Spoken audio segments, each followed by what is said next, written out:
Souffle, souffla, grogni, grogna, crache et cracha, promeni, promena. Qui est-ce que voilà qui sort de son isbar? Qui est-ce que voilà? C'est la Baba Yaga. Nez crochu, bouche les pu, doigt pointu, pied fourchu.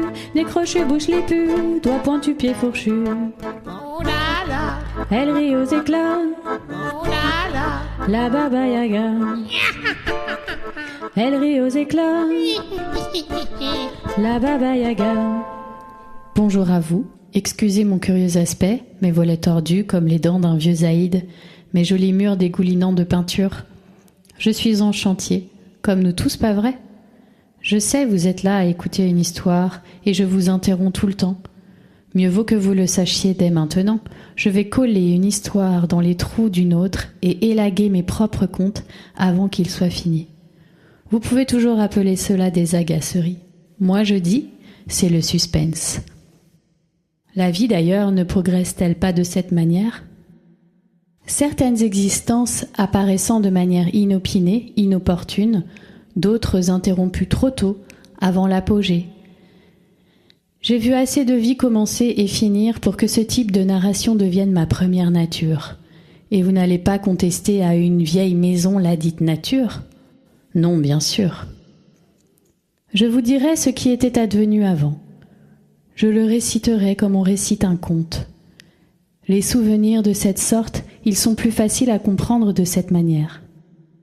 Un souvenir, un vrai, il est rude, tranchant, ses coins blessent. Les faits ne font pas toujours sens comme on le souhaiterait. Des choses surviennent dont on ne peut pas parler à voix haute. Ces réminiscences piquent comme les buissons de mûres en hiver, sans feuilles pour vous garder les épines. Et le pire vraiment, avec les souvenirs, leur aspect le plus mortel, le plus brutal, on peut les oublier. Pas les contes. Les contes, on ne les oublie pas. Ils se contorsionnent et se pelotonnent autour du cœur jusqu'à y être tranquillement logés. Ils sont fluides, changeants, ils peuvent s'adapter à toutes les circonstances qu'ils traversent. Ils changent dans la bouche des conteurs et se font au contour des oreilles des auditeurs. Les faits peuvent différer, les lieux, la couleur du manteau d'un tel, les espèces qui fleurissent dans un petit jardin circulaire, mais leur noyau reste le même. Ainsi survivent-ils, s'assimilent-ils, et avec eux le souvenir. Autre avertissement. Bien que l'histoire date d'un siècle, je vous la conterai au présent, comme si elle se produisait à l'instant. Je veux que vous en fassiez la même expérience que moi, pour qui cette histoire se produit à l'instant, aujourd'hui et toujours. La malédiction dont je suis frappée, sans doute. Il y a dans le district de Smilyanski, rattaché à la région de Cherkassy, elle-même part de la nation russe, un village du nom de Jedenklovska. Ça, au moins, c'est vrai. Une femme vit dans ce village, elle s'appelle Baba Yaga et habite une maison montée sur des pattes de poulet. Oula, oulala. Souffle, souffla, grogni, grogna, crache et cracha, promeni, promena. Qui est-ce que voilà qui sort de son isbar? Qui est-ce que voilà? C'est la Baba Yaga. Cette maison, elle ne reste jamais sur le même bout de terrain plus d'une journée, mais Baba Yaga n'a jamais de problème pour la retrouver. Ce qu'elle fait, c'est qu'elle crache sur un haricot sec, qu'elle le jette par terre. La direction dans laquelle file le haricot, c'est celle qui lui indique le chemin vers moi. Autour de la maison, il y a une clôture faite de pics, et sur chacune de ces pics, il y a des crânes. Sauf sur une. Cette pique-là, elle est pour vous.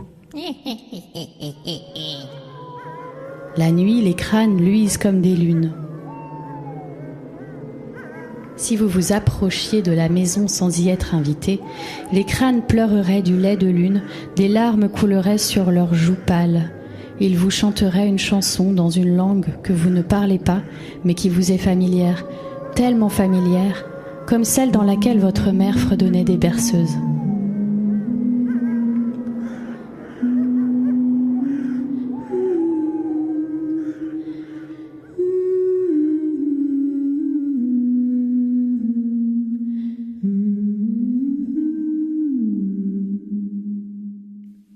Connaissez-vous l'histoire des 2 filles de Baba Yaga ?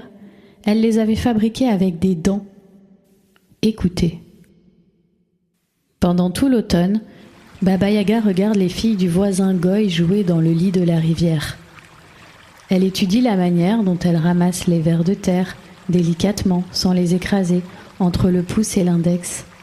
Elle étudie les proportions étranges d'une jeune fille. La manière dont les cheveux d'une jeune fille foncent quand l'eau du ruisseau les mouille. La faim scintillante dans les yeux d'une jeune fille. Elle prend des notes dans un carnet relié en peau de chat. Elle cultive l'envie qui prend racine dans son propre corps. Une solitude aussi solide qu'un pommier dont les fruits mûrissent, si doucement qu'ils pourrissent à moitié. Son cœur se remplit du nectar de la solitude, un sirop assez épais, assez poisseux pour que la vieille en perde le besoin de boire et de manger. Elle fait sortir sa solitude et la mélange dans un bol avec de la farine, du beurre et du miel. Elle roule la pâte. Cette pâte, elle la moule en petits tortillons qu'elle fait cuire pour en faire des rouglards.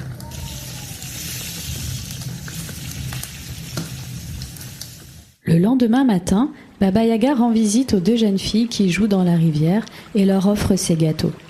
Les jeunes filles acceptent avec joie. Mais quand elles mordent dans les petits croissants, la solitude est si collante que leurs dents s'y prennent. Pas moyen de les sortir de là.